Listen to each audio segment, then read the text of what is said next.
I found the dorkiest one I could find. Oh no. That was from his IBM days. Oh shit. Oh God, We're live.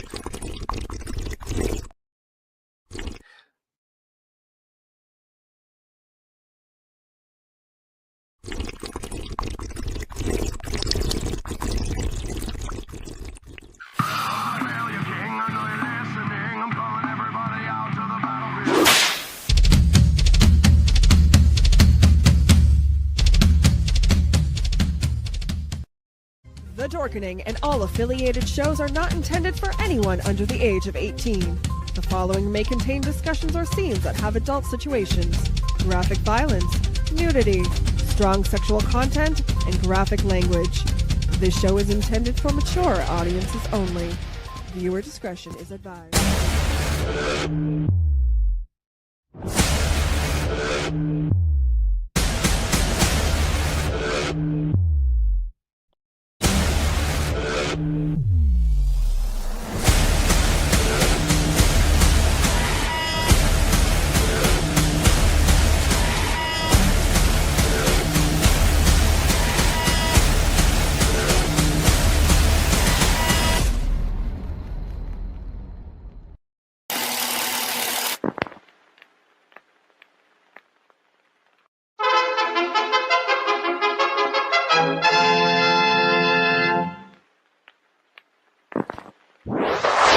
Persons under 18 will not be admitted.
What's happening, everybody? Welcome to another kick-ass episode of Still Toking with. Yeah, you know who I am. Already having button technical difficulties tonight. Oh well. Such is life. I don't care. Do you want me to push your buttons? You do that very well. Do that very well. There's that voice in my fucking head again. God damn, those fucking squirrels. Oh, yeah. Anyway, so no, actually, I'm actually excited about tonight's show. I'm excited about every fucking show. Something's wrong with me, huh? More than we can get into. Probably. something would be wrong if you didn't, right? Right.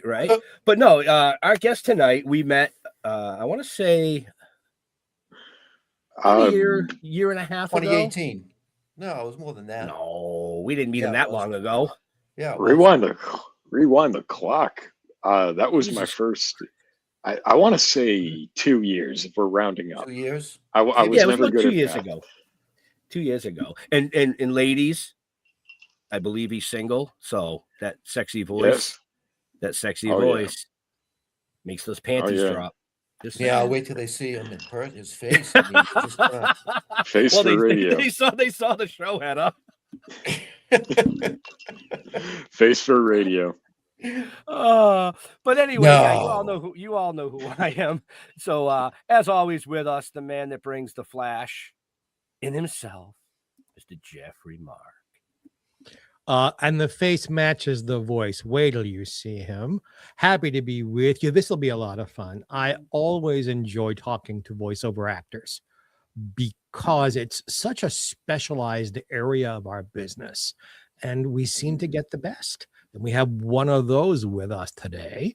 So, Jeff Holman, how you be? I'd be good. Hey, Mr. Mark, I like that jacket you're wearing. Thank you. I do. I like that. It's just very goldy on your breasts. I am going out after our show to a show business event where I have to look sparkly, and I'm wearing pants today and everything. It's the whole set. If you're a good boy, Jeff, when you guys are out in Palm Springs, when you wake up the next morning, he might let you wear it. I'd fucking rock that. Are you kidding me? So you're in your Sunday best right now. Well, yeah, no, I mean, it goes. The problem with glitter underwear is it gets stuck on your balls. That's the problem with it. And it just God. No, the problem with glitter underwear is it gets stuck on your teeth. That's the problem. Sounds like a fun night. Okay, then. Well, anyway, Don't fuck up his name. I'm not going to. Kevin Urban, welcome to the show. Thank you for getting it right. Thank you. I'm so happy to be here, you guys. Yeah, it was 2 years ago. Was it 2 years ago? Yeah. Okay. I'm gonna confirm that for it was about Do people really mispronounce urban? It's the no, so urban is good. It's the Keith. It's Keith Urban. So, everybody wants to say Keith. Yeah. Start with a K, you know? Yeah. And it's something that I've dealt with all my life. And I appreciate all the sympathies because I don't like country music. Yeah, I was going to say I like you a whole lot better than I like him. Thank you. That means a lot. But people will mispronounce the Keith, my first name, it's a great icebreaker. But yeah, well, I'm sure it just comes out that way because everybody knows that name. So. Mm-hmm. Well, he's got a bit more IMDb credits than me, so. But yeah, I'm a voice actor. Just to do the kind of the basic intro. I live in right outside of Springfield, Massachusetts, and I've had the awesome opportunity to work with a lot of different brands like Nintendo, Family Guy, AJR, a really cool indie band. So a lot of fascinating credits, all remote. Right. And folks, if you want to know more about Kevin, just check the show notes up above or down below, depending on where you're watching or listening to us. All his social links are there, including his website with his demo reels and his long list. That was for the ladies of things that he's accomplished. Thank you. Good wing, man. Well, good have you ever man. Googled yourself? Sexist pig, why are you leaving the men out of this? Once a week. Yeah, I didn't leave the men out. Well, because when I Googled you, it said, "Did you mean Kevin or Keith?" It actually said that right at the top. Did you mean Keith? That's because your Google kind of narf. My Google didn't do that. Mine didn't either. I typed in Kevin Urban voice actor, and he popped right up. That picture you saw in the opening, the picture super. It said showing Kevin Urban, but underneath it, did you mean Keith? No, in fact, when I typed, I see that's what I'm contending with. Kevin, when I typed your name in, Google said to me, "Oh, Kevin Urban voice actor." It's like click, and then all your stuff came up. So I'm gonna have to have a talk with my Google. Apparently, yeah. it thinks it knows something about you, I guess. hope this, what have you been Googling? I hope not. I hope not country music. This is fascinating. So, Kevin, let me ask you a question. Killing it. We have talked in the past on this show that of all the different parts of show business, one of the hardest to get into is voice acting. It's almost incestuous how few people are doing so many voices and things. How did you break in? How did you break through that barrier and become a part of the big family? A lot of it, and this is going to sound bad, was a lot of it was due to the accessibility that COVID brought. Was I didn't sign on to an agency until which is DDO Artist Agency until 2020, which is when a bunch of these companies started bringing in remote talent because they had to.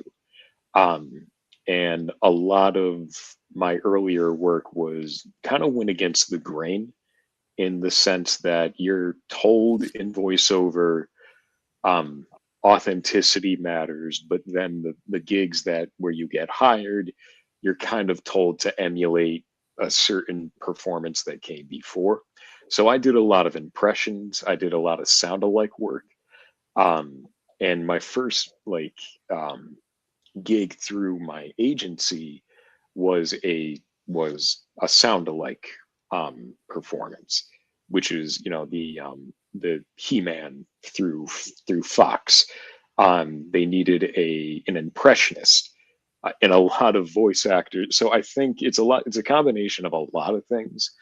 But my quote unquote sort of gig that put me on the workable map was literally doing a sound alike for an 80s cartoon. Which one? He-Man. He-Man. So, by the power of Grayskull. So they needed an impressionist, and so then I have since kind of developed a workable, sort of hustle out of being able in this era of AI. I can kind of do a lot of different impressions or sound alikes, certain in-demand vocal archetypes. That's kind of been my niche. Did you have a pocket full of impressions already there, or did you develop them because you were getting hired? I had a pocket full of impressions already there. For He-Man, I knew what I was reading for a little bit because they never say specifically what you're reading for, but you can infer from the lines and the dialogue. Right. So if you hear the impression, you can kind of model something pretty quickly. There was no specific He-Man, but there was James Earl Jones. Right. Yeah, everyone's got Darth Vader. And so that's a very popular, once again, no one wants you to sound exactly like James, but they want something is pretty close, or it can be worked into it, I know they do a lot of that on Family Guy using impersonators, and you were on that show. So I was on the video game. So just quick distinction, but still, the humor is the same. Right. They need, something driven by nostalgia, something driven kind of raunchy, kind of irreverent, but all ultimately from a place of love too. So that's kind of what that was. Approaching it from that old school, new school. Self-aware, very self-aware. Well, and your voice is very deep. You've got that very deep baritone type of a voice, which is unique in itself. Right. I remember when we first met you and you spoke, I was like, whoa. You know, Right. because you don't run into too many people with that deep a voice. I mean, you know, were you like not kicked in the balls as a kid enough, or? You know, I love shocking people. I love shocking people with that. And no, I avoided all that. I let my brothers take care of that for me. There you go. Okay. They yeah, I never had to worry about any of that shit, thankfully. But actually all three of us, because our it's kind of just in the family, because all three of us have the same voice. I was the only one that just loved the sound of his own voice enough. So That was way so too easy. that was That it. was way too easy. There is a bit of my dear friend Gary Owens in your voice. Do you remember who Gary Owens was? He was born in 94. He don't remember anything. Gary worked until the day before he died. Okay. Birdman, that guy. You know, I'm gonna have to. There's a lot of YouTube. I have to do later on. Jesus Christ. Gary Owens, just so you'll know, had like 17 radio shows at the same time and was doing cartoon voices in your time for the Cartoon Network. But he was doing cartoon voices back in the 60s. Quaker Oats presents Bewitched. I mean, he goes that far I've back. probably heard it. I've definitely heard it. But Gary was working into the 2010s. So that is in your era. And I've never known anyone, a voiceover person, to work that much, that hard, 7 days a week. I feel like in the era too, where relationships were key, and studio people know you could get the work done, and your brand was where everyone just kind of knew you. He probably was in demand, and especially if he was doing that many shows, he was probably in demand constantly. Whereas, because of the remote thing now, people are doing it from their home studio, which, wasn't going on 30 years ago. Never knew anything about that remote. You keep talking about this remote thing. I wonder what that is. Oh, wait. That's what we do. That's what we do. It's possible. It's possible. Technology. One more quick, Gary, because you'll appreciate this, Kevin. He had me on his show once as a guest, and he was simultaneously, we were live all across the country, and he was taping a separate show, and it was a music show, the live one. So he was interviewing me in between songs, and then during the songs, he'd interview me pre-recorded, and he was flipping buttons and pushing back when you had flips and buttons and things, simultaneously doing two shows. And he did this like 7 days a week. I have such enormous respect for voice actors, because people think it's easy. It is not an easy job. No, it's the audition volume that you have to do. And even in, across any timeline, the level of work you have to do that does not pay to lead to work that will pocket you any sort of significant money. You're putting in a lot of effort, a lot of resources, and a lot of mental bandwidth to something that might, even if you do get it, there's broadcasting, there's so much loopholes that you don't control. Right. So the level of audition volume that you gotta be, and people will anyone at the beginning who's green will approach you and be like, what do I have to do to get started? You need to be prepared for that level of work that does not give you any sort of yield, at least at first. And so that's the tricky part. That's such a hard part. You bring up a bunch of different aspects, but you've done commercials, Mhm. You've done video games. You've done Yep. some cartoon work. You've done Yep. pretty much Mhm. all calibers of voice acting. Is there Yeah. one specific genre that you prefer over the rest, or are you a work is work Mhm. type of guy? Kind of work is work. Anything you can, once you get an agency and you sort of reach, maybe, okay, you've been taking acting classes, because I didn't really develop my career until I started learning like how to actually be an actor, how to read something that's been written for me and actually inject my own experience into it. So that didn't really develop until around, I was an impressionist on YouTube for a while before the voice acting thing, the career really took off. Um, but it's you take the work that you book. Earlier this week, even I took a documentary workshop. How to read for, we were reading just like random documentary history channel scripts, and like how to keep your articulation clear, how to drop the radio cadence, stuff like that, like ironing out like the potential errors now, so that you can hedge your bets in that audition game. So um, I really want to do documentary work, to sort of answer the question.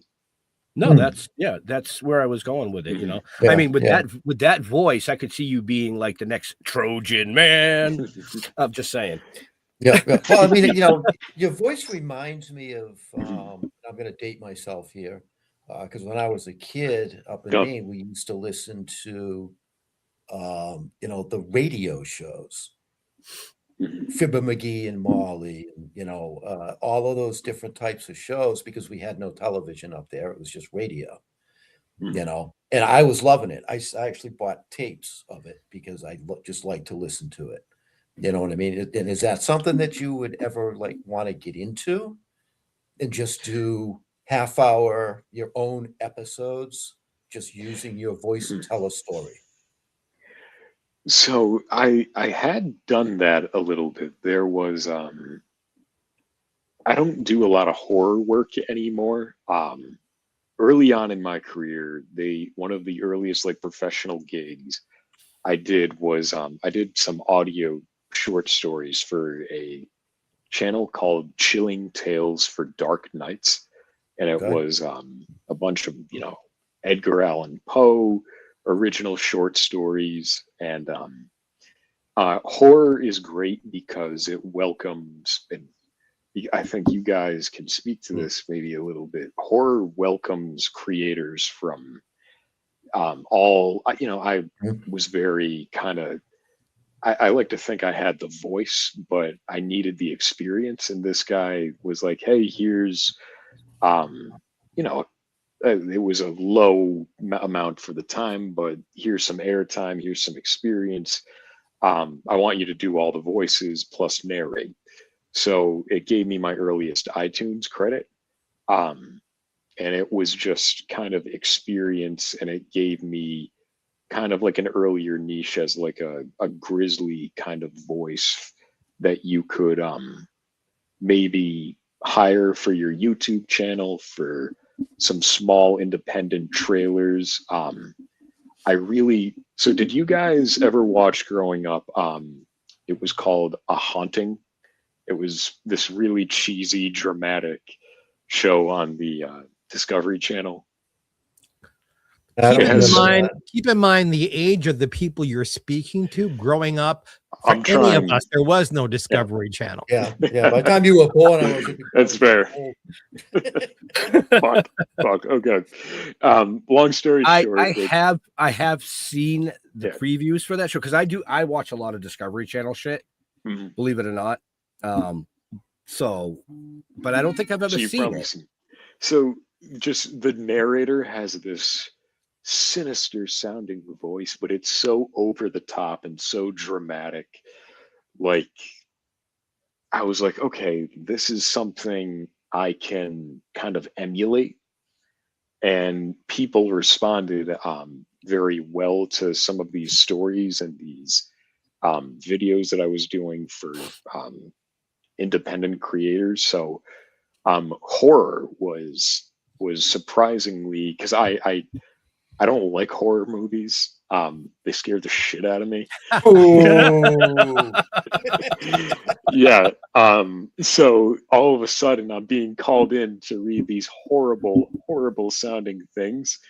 But, you know, if you read it scary enough, people are going to listen. And so that sort of is how I got at least a comfortable, you know, reading and performing in front of people. But yeah, Have you- horror. Ever Horror's had just the not your itch? thing, huh? Have you ever had the itch to be in front of the camera and act? Nah, Nah. Yeah. nah. There's too much. I'm too.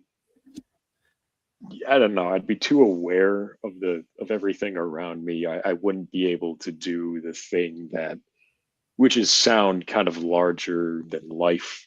I wouldn't be able to really do that on screen without it like being funny or like I don't know. There's just I don't want to do that. I love the voice acting thing though. Excuse me. Because all the kidding we gave you up front, you're a fine looking man. And Yeah, with that I am. voice, Thank you. and the camera likes very you, much. I can see you on the camera and you photograph well. It's like I could Oh. see you playing a villain or even a comedy villain. Really? There was Well, there was a thank you. wonderful actor named Hans Conried Mm. who made a fortune Yes. on radio, in cartoons, and in sitcoms, doing everything from Dishonest John on Beanie and He was Cecil. the Yeah, haha. he was But- the Grinch. He was the Grinch in more of in that sequel as well. And so he did a lot of character work. I know that. Mhm. And then for Boris years and years- Karloff. Oh yeah, absolutely. Well, What were you gonna say, Jeff? would you ever consider like audiobooks? Have you done anything like that, or would you do anything like that? I've done a lot of short, narration work, and it's good money when it works. I don't do a lot of it though. A lot of it is I love doing the character work, and it's sort of like this is kind of like a weird thought, but when you're doing the impression, and even like if you have, I know you guys had Maurice LaMarche, and he kind of has expressed something similar at a con. When you're doing the impression, you have more, it's almost like you have more control over the voice because you know the character, the caricature that you're emulating. So like you almost trust that instinct because it's worked before over a lot of training that I've done is as I started booking more of my own like original work was training my kind of your own psychology off that because it's almost impossible not to reference something that's come before. But you as an actor need to be above that. And so I love impressions for me are like a comfort zone that I've sort of made work. And I tell a lot of people, a lot of great character voices start as bad impressions of someone else. So if anyone is a voice actor listening to this, like keep doing your impressions. It can work out. When the gig lines up. You've mentioned these impressions several times now. So who do you impress? Well, I mean, I like to think I impress a lot of people. Touche. I meant that I mean I was making a pun about using the word impressed, but Of course. what are some of the characters or actors you do impressions of? I didn't want that dangling of there, but I couldn't help myself. No, of course, I respect it. Morgan Freeman is a popular one, and it's he has so much authority, and he has so much. Everyone just wants to listen to Morgan Freeman. Thank you. I take quarters. I take Venmo. But it led for the YouTube channel, it gave comfort to to perform, whereas because I didn't do like any theater or anything growing up, I loved I did marching band, I did track and field. That's where the picture came from. Maybe it was. I mean, they all look the same to me.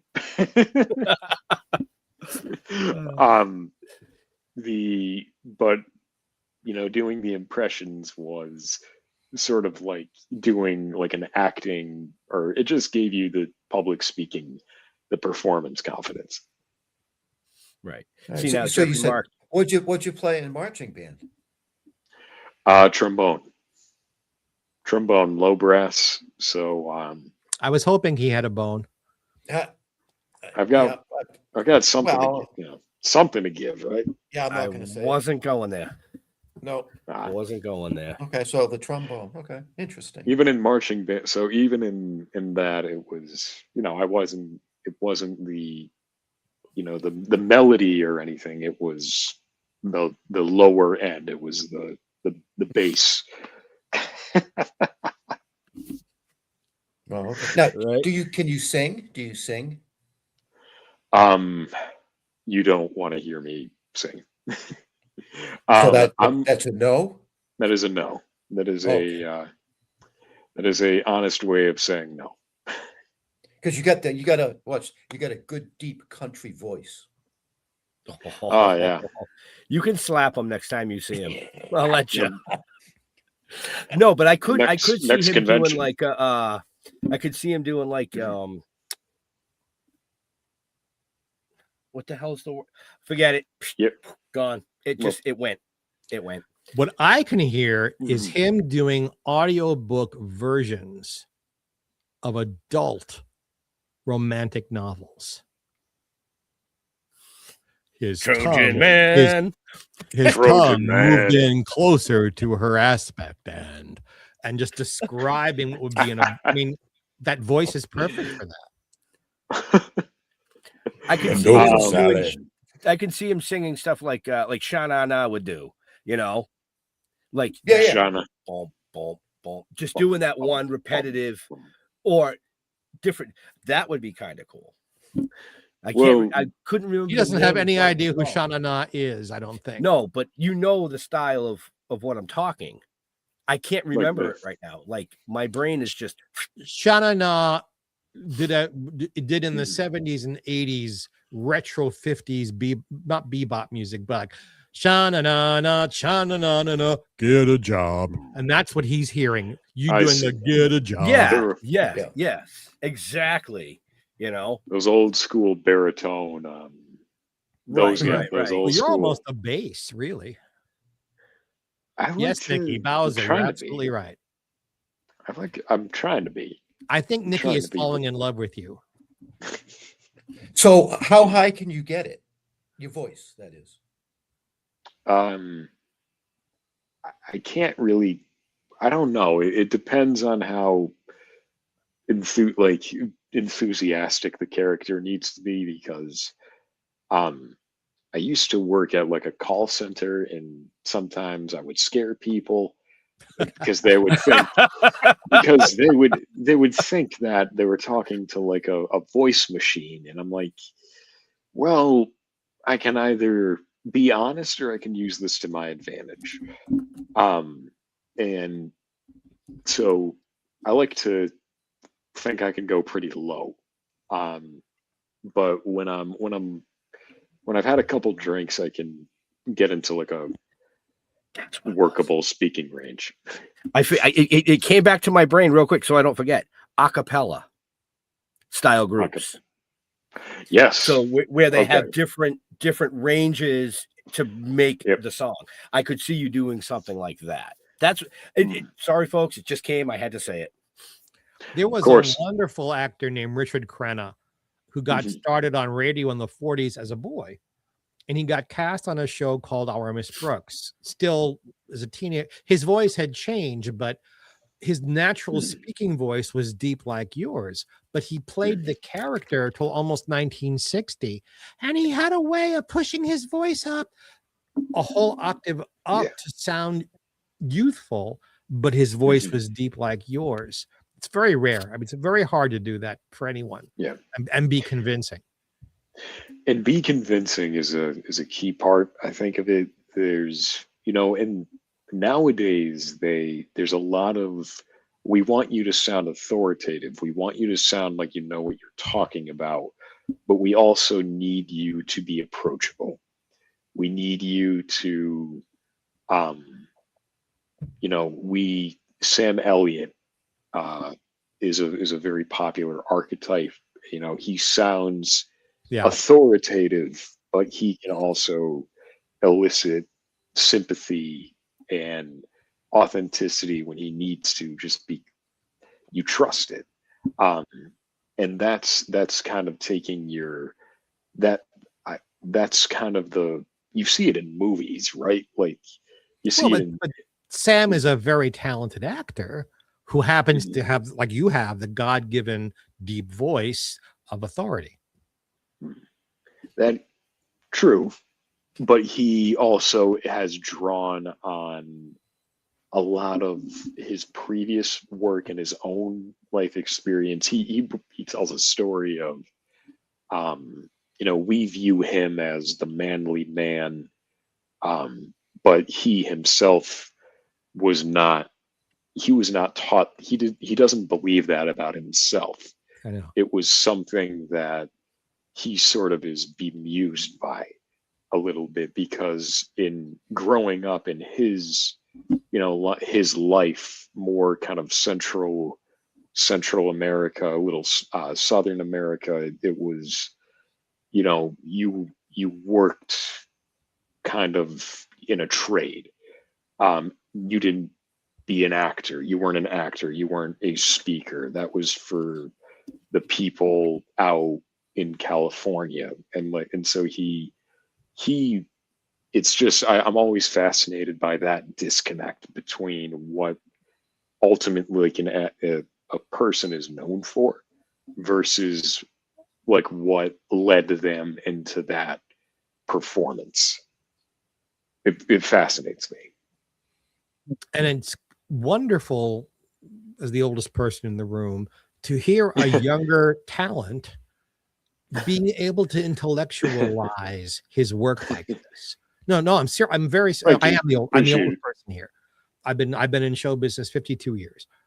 To hear you speak about your own career and other people's talents so well, that you obviously thought this through. This is not a new thought, any of this to you. I'll give you more applause for that, because I talk to younger performers and I try to have a conversation like this, and I hear crickets, because they don't even have the vocabulary. Never mind, have they ever bothered to think this through the way you have. Perhaps that's why you work so much, because talent isn't enough. You're obviously God-given talent, but what you do with it is so important, and you've done really well. Please give yourself a hug for that, because man, thank you. You're welcome. Appreciate that. Well, So at the beginning of the show, we talked a little bit about how we met you. Yeah. So I want to bring that up. We met at Northeast Comic-Con in Boxborough, Mass. Yes. Here in New England. I love it. I love it. Represent. The reason I'm bringing that up, folks, is for everybody watching or listening, or later watching and listening. March 13th, 14th, and 15th you can meet this gentleman at Northeast Comic Con. So if you got nothing to do, Boxborough, Massachusetts, head on out, see Kevin. And there's a ton of other amazing people there too, but you The just one walk and in only. I saw you Thank on you that so much. show online, but I don't remember what it was. It's okay. I'm used to that. So I did. I remember doing that, and it was. I'll send it to you later because I know the show you're talking about. I do remember it. Yeah, March 13th through the 15th. It's a fun, such a fun show. And you know, the New England, this has been. I've only been doing conventions for about 3 years, and the people you meet, and the stories you hear are awesome. And so how, you know, what is your, how did you guys start in this? I don't think I've ever fully. well, Jeff asked. and I were Yeah. sitting on a beach Yeah. in St. Let's Lucia in Trying to get weed. 2018, right? Was it 2018 or 2017? 2017. And So my roommate works at a so I'm always well stocked. Always well stocked. well, we were out of the we were in another country, you know, out of the country, so we couldn't bring it with us. Long story short, we met a prominent family that had one of the biggest excursions on the island. They liked us, we liked them. They hooked us up. Let's put it that way, you know. Okay. So we walk were down sitting the there. beach, go up over the hill, and he'll take care of you. Yeah, in this little shack in the fucking woods.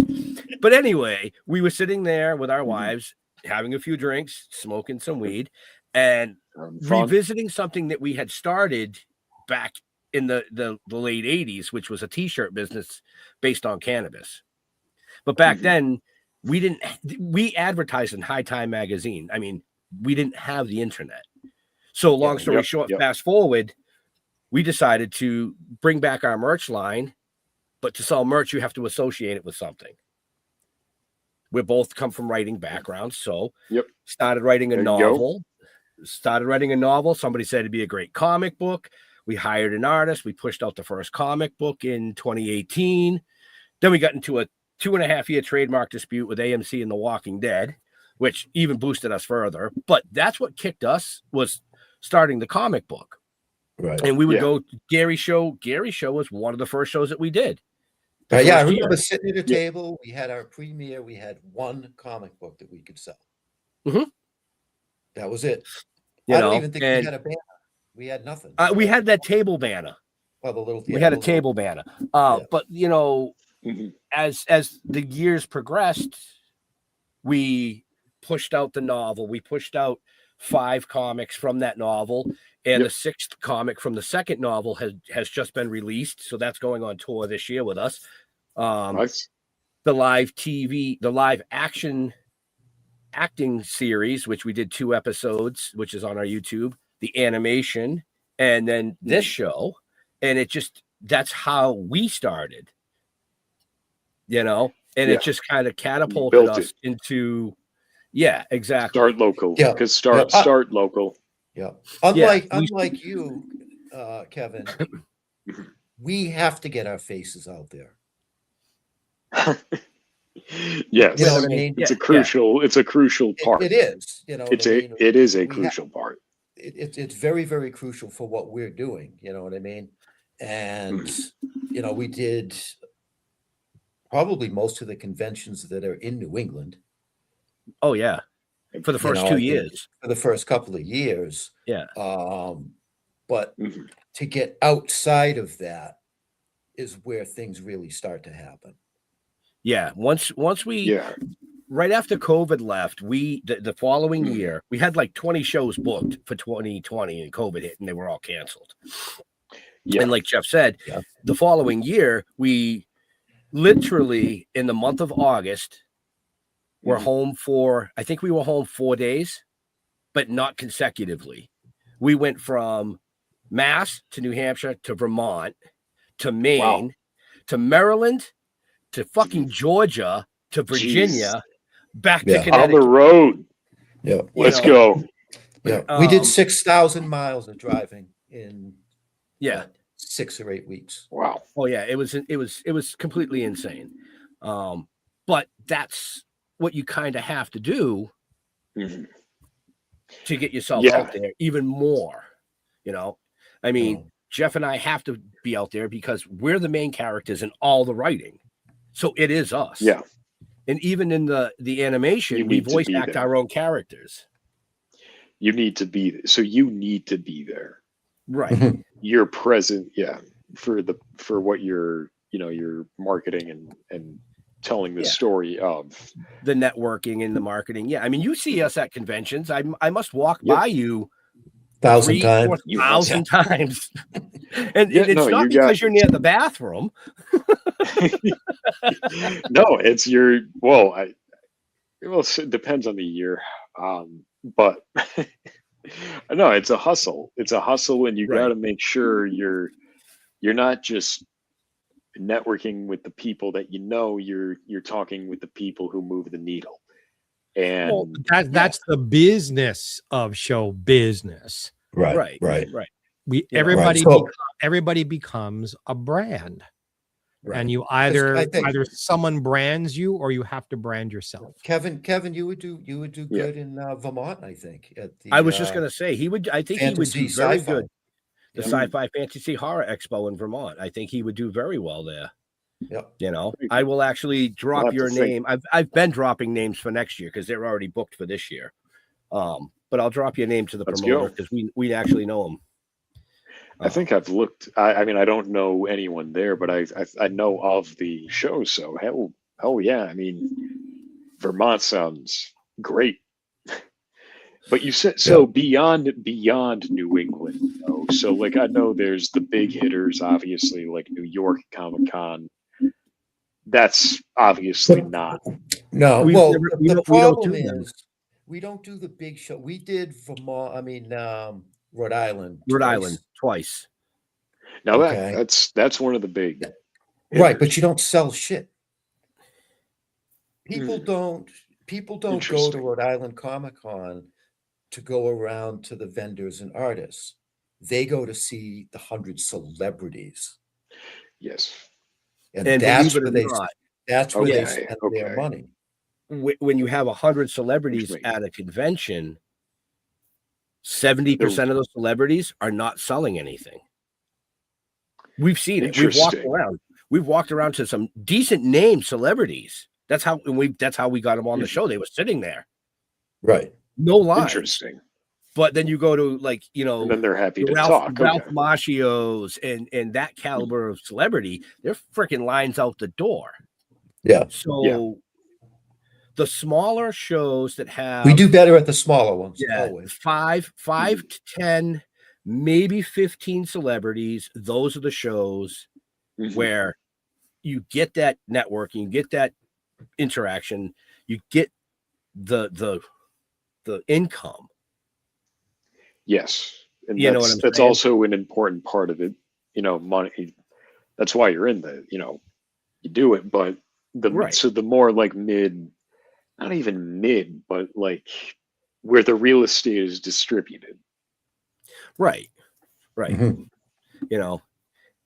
Being a voice actor, even some of your, believe it or not, anime style cons would be very good for you. Yeah, the anime cons are like Boston Anime Convention. I've only done a few anime projects or anime-esque, so they're some base. And I'm not going to drop names, but my general experience with the more anime-centric shows is they have. So I have one agent. I used to have two. One was they got me some initial contacts, but a lot of what I've done is actually just kind of old school cold calling, email kind of cold calling campaigns. That's the best way to do it. Yep. That's how Northeast Comic Con, the first time I did PortCon, Springfield Con, all because I reached out to the person directly. Yep. So I feel like these big shows are drawing from very the same boutique closed door agencies, the Mhm. high tier voice actors, and then that's the ecosystem. And Yep. then there's maybe 3 people a year who are fortunate enough to they break into the big role, and then their name becomes part of that boutique assembly. So yeah, and that's the true competition. We're all or at least for the people who want to do it full time, that's what you're contending with. Right. And it's a very you have to be very careful about what you say and what you do, because you can work for 10 years, book the role of a lifetime, and your career can disappear. So you constantly need to be adjusting. Yep. No, absolutely. And well, Yeah. that happens to actors, not all the time, but it does. It happens to actors. They Mhm. Mark Hamill. I'll drop his name. You know what I mean? Yeah, and if it's a he ever done well-known, afterwards. That's just it. I mean, that's his Mhm. character. Right. You know. Luke You know, Sky. but I think that goes with every industry, because as a musician, you could write that song that just hits #1, but tomorrow nobody knows who you are. That author that writes that one awesome book, but all the follow-ups were trash. Well, that's You why know? you got to keep reinventing yourself. You know, you Right. mentioned Mark. Mark got through because of Star Wars, but he Yes. also starred on Broadway in The Elephant Man, and he also does 9 million cartoon voices, Mhm. and happily so. He's very happy working. Right. And he just keeps reinventing himself as he ages, and you know, he's not a pretty little boy anymore, and he's a seasoned voice actor, and by the way, a lovely man. I like him quite a bit. But he's a good example of someone who is smart enough to shove his ego in his pants and say, I don't need the ego, I need to work. Right. And allowed himself to reinvent himself. Right. You know, and then you've got the other ones that just do their small little roles. Eric Roberts is a classic example. Yep. He is always working, always working. Yes. He's over, 800, 900 credits. That's insane to me. You know, and a lot of stuff people go, huh? Yeah, they go, what? You know, and it's mind-boggling how much stuff he is actually in. He's not known as a character. Right. He doesn't have a character associated with his name. But sometimes that works in your favor. It works in his favor. Anywhere. Yep. Yep. What did he say to us? He usually gets, "Oh, you're Julia's brother." Yeah. What's funny is, if you look at the bigger picture of acting, it works one of two ways. Either you play a type, and they hire you to play that type over and over and over and over, and like you're that guy they go to for that. Or you don't have a type at all, and you just fit anywhere they need you. You can fit in. And there are people, I know this name won't mean anything to you, like Charles Lane.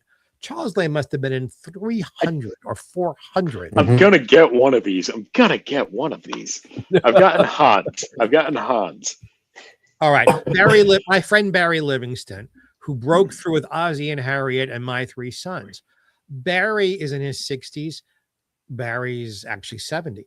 And he makes 5 or 6 films or 7 films a year because he doesn't care about the stardom. He cares about working, and allowed himself to grow. He did Broadway, and he does voiceovers, and he does a little bit of everything, and the man works constantly, and he's happy in his life and his career. I'm like, yay. Right. And I feel like you work so long and so to achieve that level. Everyone achieves it, hopefully, that level of peace with your work and what you do, what you do, because we all want to make people laugh, smile, or whatever it might be. That's why we do this. Yeah, I mean, Jeff and I have always said at the end of the day, you got to love what you're doing. Yeah. And if you You love have what you're doing, everything else will fall into place when it's supposed to. I'm just a firm believer of that. You know, I agree. It's not going to happen overnight unless you're like that person, you know, and that's like 1 in 200 million. So good. But even those people, even those 1 in 2 million, doesn't mean they're happy. Right. Well, exactly. It means they're working or they're making money. But you know, I've been doing this since Nixon was president, and I'm not kidding. And I consider myself to be the luckiest son of a bitch on the planet. I'm still working. All these years later, I am still working. I'm still winning awards. I love I'm that. Still wanted. You know, Emmy sitting here behind me has siblings. So how lucky am I? Well, because we're born with talent. We recognize we have talent. And then there has to be, it shows in you, burning ambition to get somewhere with the talent and the heart to want to entertain the folks and the intellect to understand it. I agree. So you're and I'm not making jokes. You're the whole package. That's why I think you're here, and that's why I think you continue to work.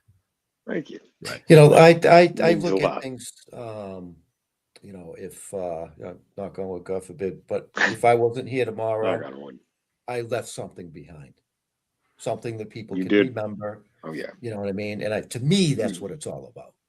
It's not about the money. It's not about fame. It's not about, did I do something and leave a piece of me behind that will last forever? And yes. That people will remember you for. It is the only way to be immortal. Yes. Putting, whether it's writing, visual, voiceover, whatever, it will persist long after, and people's interpretations and their experiences with it will endure long after our contribution to it is over. Right. But we're so lucky to touch so many lives with what we do. Millions and millions of people, if you add up our 4 careers, tens of millions of people have been touched by what we do. Hooray for us and hooray for them. That's awesome. Thinking it is good to have moments where you can have that out of body, and be aware of that. It's important. It's important. It keeps you centered. It keeps you grounded, and it keeps you motivated to keep doing it. Whether you're making $1 or $1 million, whether it's one person watching a show or 20 million people watching a show or reading a book or seeing your art, whatever it is you do, we're touching folks, and that's just so important. Yep. I have a piece of artwork that sits on an executive's desk for Hallmark. It'll last a lifetime. That'll always be there. That's special. Yeah. Right. Well, yeah. And it's actually in the corner of the frame. It's it's blurred, but you guys met Diana. She's a friend of mine at Northeast Comic Con. We're in the same project together, and just we're in a couple of the same projects, but that's just an art piece of one of her characters, and she is from Massachusetts, and it's just one of those, wow, we were both part of the same thing, and we were much closer than we probably in proximity than ever intended. So that it brings people together. It makes relationships tangible, working, creative, social, whatever it might be. Your basement. But there's that. Okay. Apropos of absolutely nothing, while Ben has this beautiful young person being brought into the frame. Can you say hi? Hi. Hi, sweetie. Hello. You're looking prettier than ever. Can you say thank you? Thank you. You're welcome, sweetheart. Hello. I'm right here. Don't worry about it. Your hair's here, baby. Did you just get out of the tubby? Yeah. Yeah. That's my microphone. Lano's going to finish your show. So, but we are coming up on time. Yeah. So, Mr. Hmm. Holman, any last questions for our guest? Yeah, what do you put on your pizza, man? Combo, Combo? bro. Can you hear? No So Combo spaghetti? all day. a little bit of Just everything. A little bit of everything. A little bit of everything. Just like you gotta be skilled in a lot of different genres to succeed, and then No, I don't have just one yet. refine it. Does that include mushrooms? That's gross. With Yes, Yeah. yes, it does. No touch. Sit down. You can sit with me for a minute. And my question is, how do you Yeah. get that wonderful effect where you are clear in the frame, but everything around you is blurry? How do you do that? So, because being a voice actor isn't just being a voice actor, it's being a good with if you go to the visual effects, literally visual effects, virtual background blur, Yeah. you're all set. Really? That's how you do Yep. it. Well, Yep. it's great because it forces people to look at your handsome face and focus in on what you're saying Oh yeah. Right. Right. with no distractions. With no distractions. Cool. Well, yeah, I thought I was going to get away with no distractions tonight, but She's That's my honestly. my desk grows, baby. No, no, no. We were talking earlier about just like moments, and like this is actually, you guys are gonna look back on this at some point and be like, remember the time you joined the podcast? This is gonna be awesome. She has been on a couple of times at the very end. Yeah, Right. so she knows. Only because Wednesday night she Mhm. knows Nono works, but then she knows what time Nono's supposed to stop.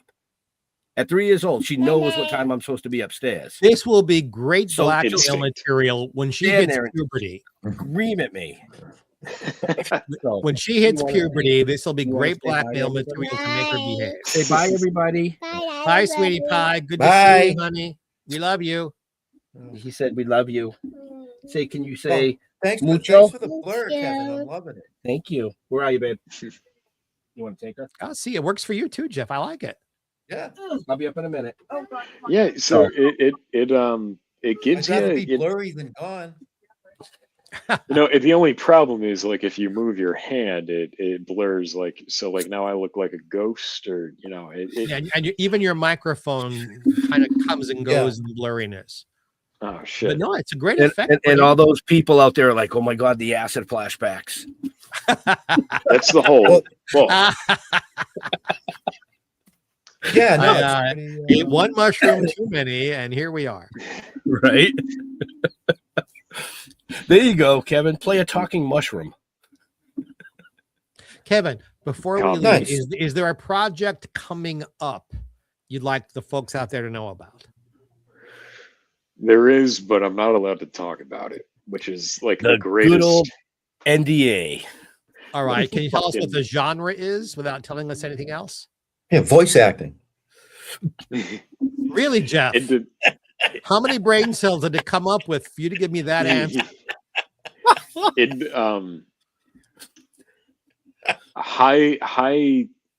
high budget independent animation. I can Clever. probably say that. There you go. There we Very go. cool. So like Very cool. I'm really looking forward about this piece whenever it actually comes out is that it actually is recognizably me.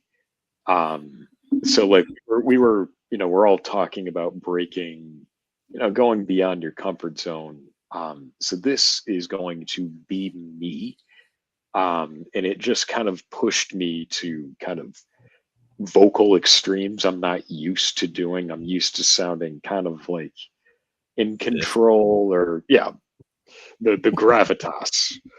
One So of my favorite words. yeah, you that's where the vocabulary comes from. You got to learn what the fuck these words mean. Yes. I will say I am extremely impressed, Kevin. 1 hour and 4 minutes in, you actually finally dropped the F-bomb. Even though we went It over this was- before the show that you could swear during the show, but you waited an hour and 4 minutes. I am impressed. It was on purpose. On I purpose. figured as much. Yeah, it was part of the So, challenge. And you wanted to make sure your granddaughter was out of frame before he said it.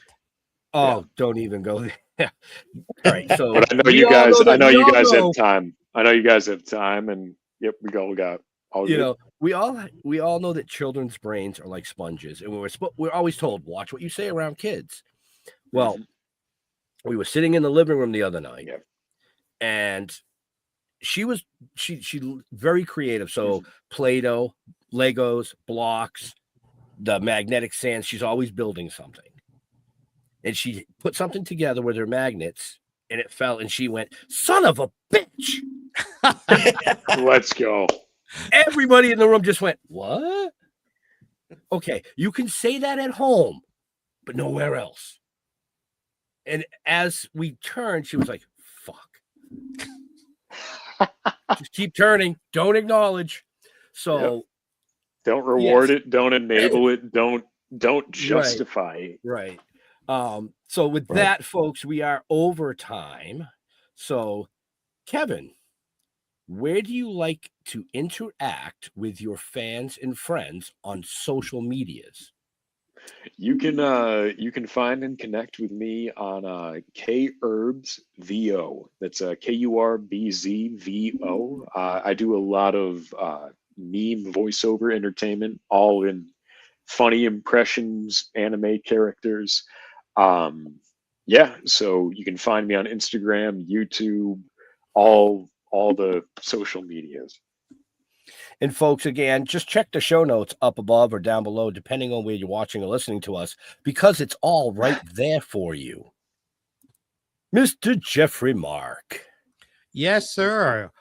Jeffrey Mark, just as it's spelled, or if you're listening and not watching, GeoffreyMark on Facebook, Jeffrey Mark Showbiz on Instagram. And by the way, if you're having fun with us, you can have some more fun if you join in another show that Ben and I do that Jeff sprinkles his love all over, which is GPE, Jeffrey Mark Plays Ella.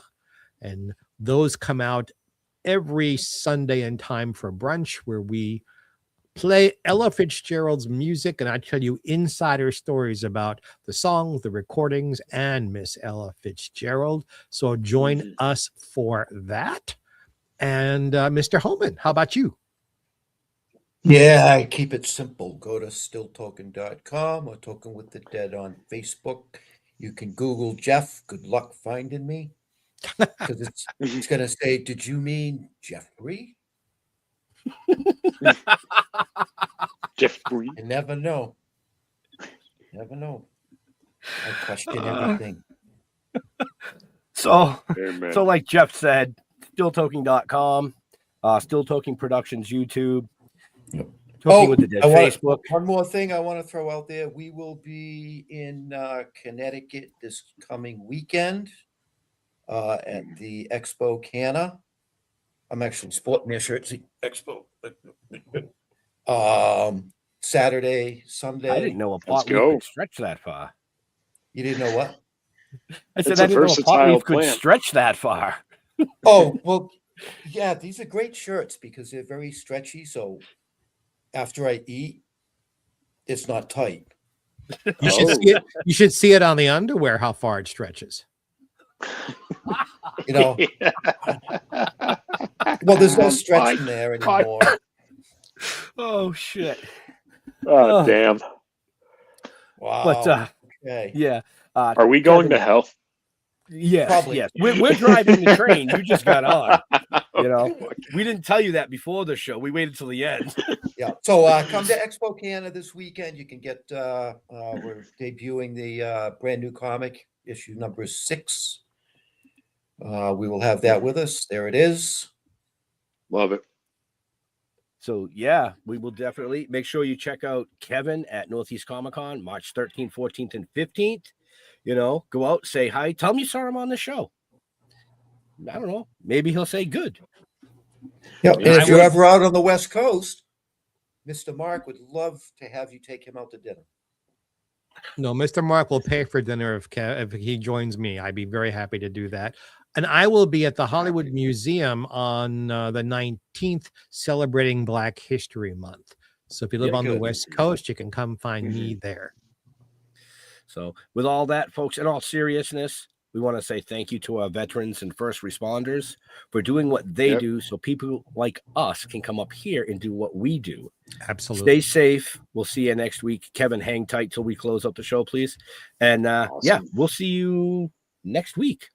Have a happy. Bye. Peace. Peace out.